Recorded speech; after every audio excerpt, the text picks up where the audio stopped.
Here we have the second Royal Ranger book, The Ranger's Apprentice, The Royal Ranger, The Red Fox Clan, by John Flanagan. And we are back at the old-ish style of cover. We don't have the old top design going on, but we have more of a ranger doing something than we have just person standing in front. So we have a bit more action going on, a little more mystique. But it's still very much not like perfectly the old style, but you know, it's good enough for us. We do see Maddie up against the one of the members of the Red Fox clan here in the front cover here. It is actually a pretty great cover. We get to see her highlighted with the iconic Ranger's bow and like quiver in the back here. But instead of the bow that we would usually see in all the stories with Will, we get to see her sling as being the central weapon in focus for her. And that is, of course, Maddie uses the sling more because she's smaller and it's what she grew up with, learning from her mom. And then we have the Red Fox clan member. It's probably the leader. I don't remember his name, to be honest. Is it Lord Diamond? It might be. I don't think so. It's not.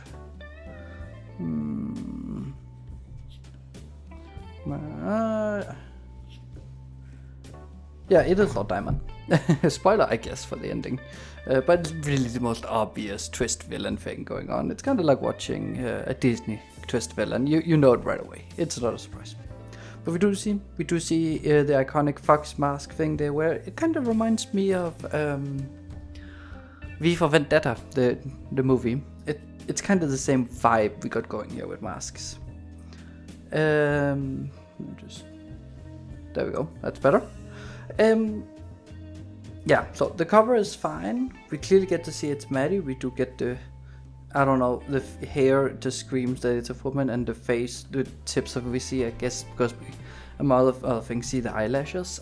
I don't know if I can zoom in enough on it. It's clearly a woman, at least it's supposed to be. Is it sexistic? I don't think so, but it's fine. I would like for it, as a person with long hair myself, long hair gets in the way quickly. I'm horrible at remembering to tie it up, but I would like for it to be a deal in the story, to be honest. But oh well.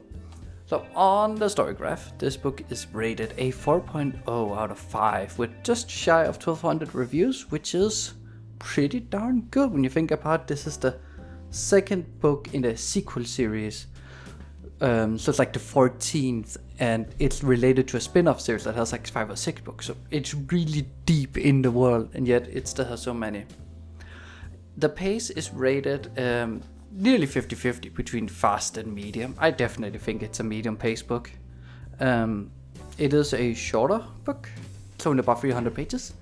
Which is funny when you look at some of the later Ranger's Apprentice books, like Emperor of Nihon-Ya and Halt and Danger and all of those.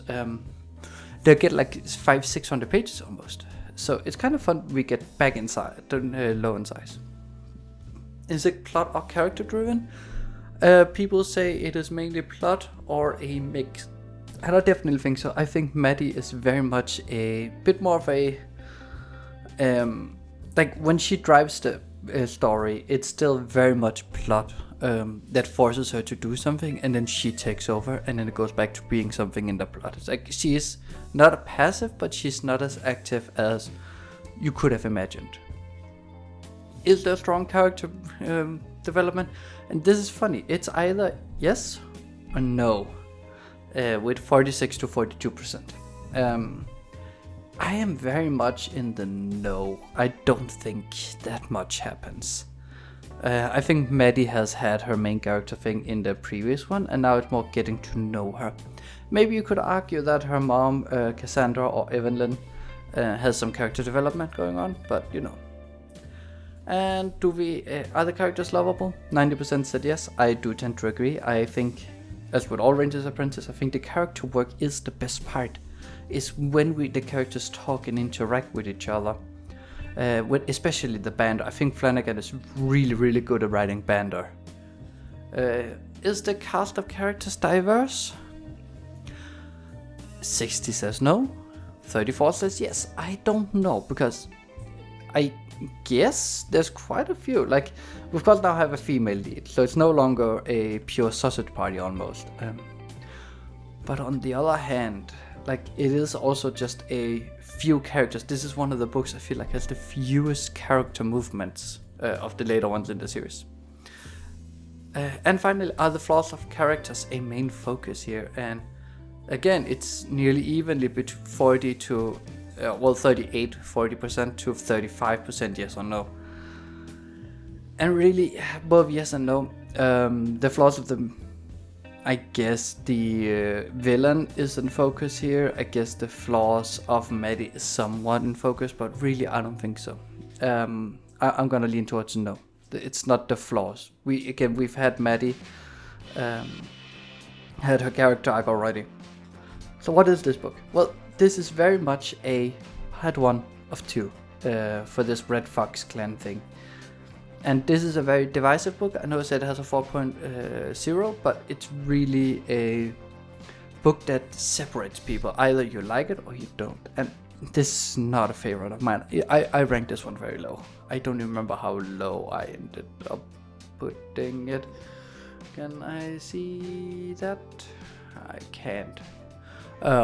Right now quickly, but I ranked it very, very low because I don't think it is the best one. I think my main problem is Maddie is alone for 90% of the time, and my favorite Ranger's Apprentice is always when they are like 2 or 3, like, because I love the banter. It's the banter that really makes this series shine. Flanagan is an average writer most of the way. Let's be honest, he's not exceptional.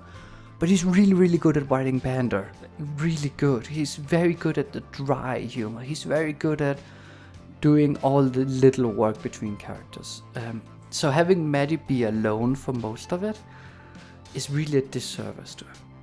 Also, of course, the entire story is just leading up to her having to figure out what is going on.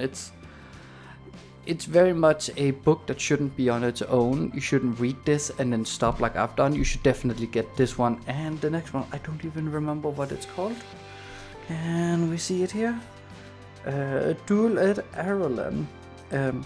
You should very much get that right away and read them, because this one stops in the middle of the story. And that's a bit disservice. Also, the villain of it is very much too obviously a villain. Like Diamond is, he's supposed to seem like he's gonna make Maddie in love, and we have all this puppy love going on. And it's just, yeah, right away you know he's the villain. It's not even, like, I wouldn't even call that a spoiler. That's just a matter of fact of what's happening. So it's a bit of a shame to me. But it is like as all Ranger's Apprentice books goes, it is a fun book. It definitely has its charm, it has its character moments. I do love Horace and Gillen together. I love their little sequence, their characters who don't get enough together, and Gillen just in general does not get enough screen time, so I'm so glad he gets some. I am, however, really sad that we don't get any Will. He's sent off to investigate the Red Fox clan in the southern part of the country or something like that. And then we don't hear, not a pip, not a message, I'm being held up or whatever. It's just gone. And that's a really big shame. I really thought that it would have been funny to have maybe Maddie write to him and asking for help, and by the time he gets the help, she's either already figured it out, or it's too late, or it's just in the nick of time that he goes, well, here's how I would do it, and then she goes, well, that's stupid, I'm not gonna do that, or something. So in general, I think the fact Maddie is alone for so much of the story, and I keep harping on it because that's what I'm sad about. It's a good book. I just wish Maddie would have had someone with her. Like a maid would have been great. Anything. And someone to banter with, because that's what these books thrive on. And that's also why this Royal Ranger series was a bit divisive in the beginning. It was very much either you love them or you hate them. And I do love them. I think they're good, but they could be better. Now, do I like the idea of the plot? It is very much a not contrived, but it's what is your plan? Do you think it really reminds me of the Guy Fawkes story from England with let's blow up Parliament and let's gamble that that's just gonna make everyone follow our belief. When in reality, even the Catholics he was trying to support, even they hated his plan. So it's like no one likes what you're trying to do, not even the people you're claiming to do it for. And the same goes for Diamond here. It's like, okay, people seems to have accepted that Evelyn, or Cassandra, and later on Maddie can become queen and be the ruler instead of a king all the time, instead of him. So by killing them, do you then just go, oh, now it's all good? I know his argument is he's gonna be the only heir left, and then he's gonna repeat the law. But the argument for women, he could just have been like, no, like he could just have been, I want to be king. End of discussion. He didn't even need the obvious sexism to argue. He could just be like, yeah, so I could be. I guess it's kinda, now that I think about it, the argument is he is just going, oh, if it weren't for this law change, I would have been king. And so he's using the argument. I don't know. Then I guess by that argument, by that token, because that does make sense, I guess. I'm talking myself into liking the idea more and more, like the plot hook. But then I'm questioning, why do the country folks care? Like then, because clearly Evelyn, we know that is a very loved character. I don't know. I'm very confused. I do have some prediction that Maddie and Diamond's gonna have a duel at the next book, of course, and the Scandian crew from Brother Band, isn't that the other series?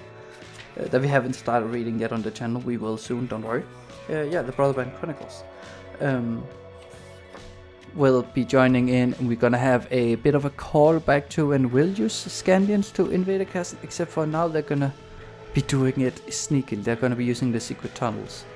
So that's kind of an interesting, but a bit of a rehash of an idea. But you know, it's not bad. It's decently realistic. It's decently fun. I wish Maddie had more of a friend going. Would I recommend this book on its own? No. Would I recommend it with the next book? Probably, but I haven't read it, so I don't know yet, but I assume so.